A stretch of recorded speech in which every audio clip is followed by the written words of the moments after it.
Welcome to Swords and Hammers, where truth comes clothed in tales, and the soul remembers what the mind forgets. The world is loud, but for these few minutes, it can wait.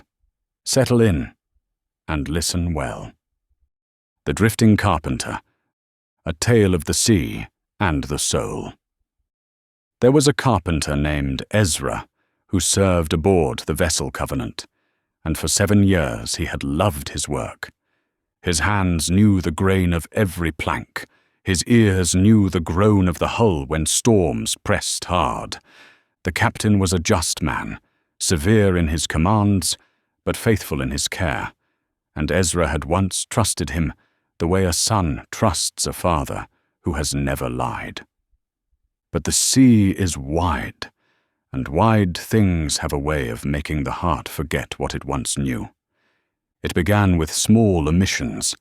The captain kept a log of repairs, and Ezra was to report each cracked beam, each loosened joint, each sign of rot before it spread. He had done so faithfully for years. Then came a season when the winds blew fair and the work seemed light, and Ezra thought, "The ship is sound. What harm in waiting?" He did not lie, he simply delayed. He told himself he would report the frayed rope tomorrow, and again tomorrow. The rope did not break, and because it did not break, Ezra began to believe that delay was wisdom, that caution was excess, that the captain's standards were stricter than the sea required. This is how drift begins. Not with clenched fist, but with open hand that simply lets go. A man does not rebel against the captain in the morning. He only yawns at the captain's voice, and by evening he has forgotten the sound of it altogether. Ezra still ate at the captain's table. He still attended the evening readings when the crew gathered to hear the old words. But he no longer listened the way a thirsty man listens for water. He heard the words the way a man hears wind through rigging. Present, familiar, no longer piercing. His prayers grew brief.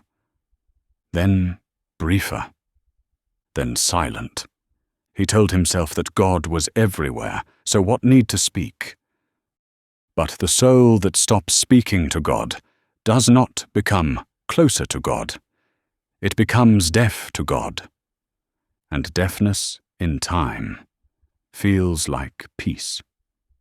Below decks, in the dim hold where lanterns swung with the swell, Ezra found a loose plank he did not report.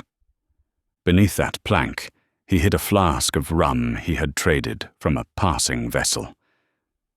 It was not much. It was only comfort on cold nights, he told himself, a small warmth that harmed no one. But a man who hides one thing learns to hide another. The flask became a habit. The habit became a need. The need became a chain he wore in secret while walking free on deck. He laughed more loudly now. He joked with the younger sailors, and they admired him for his ease. None of them knew that ease can be the mask a drowning man wears. One night the wind changed, not violently but steadily, pressing the Covenant toward shoals that did not appear on any chart. Ezra woke to the captain's voice, calling all hands. He stumbled up the ladder, and in the lantern light he saw something he had not seen in months. The captain's face, lined with care, eyes fixed on him alone. "Ezra," the captain said, "the starboard hull, is she sound?" And Ezra opened his mouth to say yes. The word was already forming. Then he remembered the loose plank, the rot he had seen and not named, the cracks he had called harmless. He could not speak. The captain waited. The silence between them was a living thing, heavy as seawater, cold as the deep. "I do not know," Ezra said at last, and the words tasted like ash. The captain turned without reply and gave orders to the helmsman. They changed course. They limped toward harbour through a night that seemed to last a year. In that harbour, the ship was beached and inspected. The damage was real. Another week at sea, and the hull would have split. The Covenant would have gone down with all hands. Ezra stood on the sand and watched the shipwrights cut away the rot he had permitted. He wanted to run. He wanted to vanish into some port town where no one knew his name. But the captain found him sitting on a coil of rope at dusk, staring at nothing. "You did not cause the rot," the captain said. "I let it grow," Ezra answered. "Yes." No softness, no excuse. The word fell like a hammer on iron. "Why did you not tell me?" the captain asked. Ezra thought of the flask, the prayers he had abandoned, the voice he had stopped hearing. "I forgot who you were," he said. "I forgot that you see what I hide.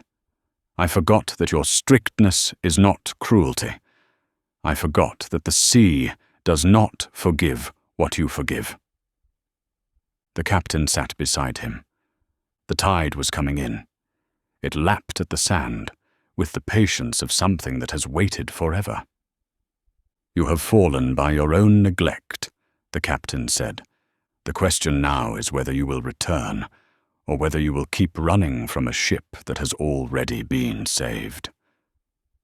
Ezra's hands were trembling.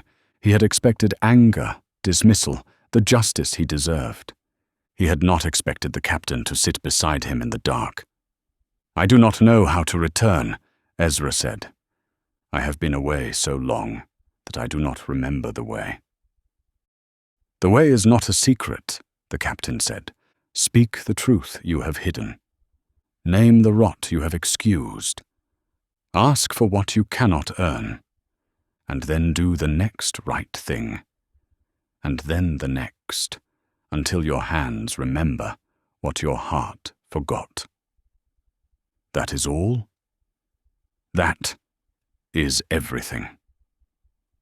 Ezra looked at the ship beached on the sand, her wound laid open, her timbers bare to the stars. He saw his own soul in that hull, neglected, excused, nearly lost. And he saw something else. The shipwrights had not abandoned her.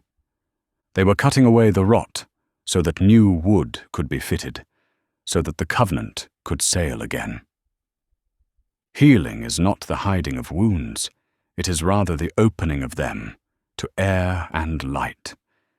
He fell to his knees on the wet sand. The words came slowly at first, then faster. The flask, the silence, the pride, the drift, the 1,000 small consents that had carried him so far from home. He did not ask to be spared consequence. He asked only to be received. The captain's hand rested on his shoulder. Heavy, warm, present. In the weeks that followed, Ezra worked alongside the shipwrights. He learned the names of every plank they replaced. He reported each splinter, each sign of strain, each creak that might mean danger. He didn't drink. He did not hide. Ezra began to pray again. They were short prayers, but honest ones, the kind a child prays when he has learned that his father is not fooled by long speeches. The crew watched him. Some mocked, most did not. One young sailor asked him why he had changed. "I discovered that the captain sees everything," Ezra said, "and that his seeing is not the enemy of my freedom.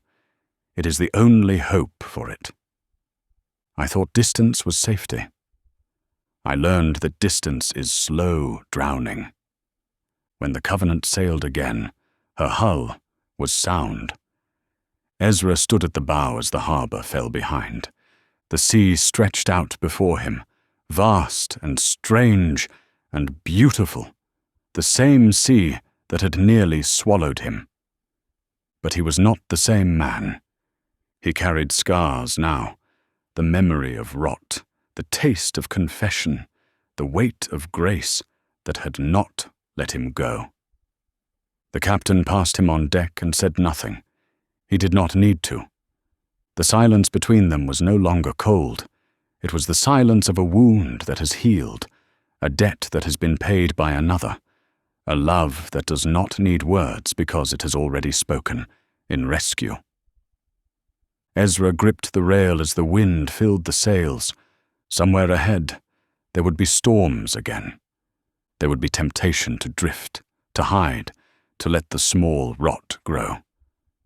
But he knew now what he had forgotten. The captain's voice is not the enemy. It is the only music that can bring a drifting man home. Selah.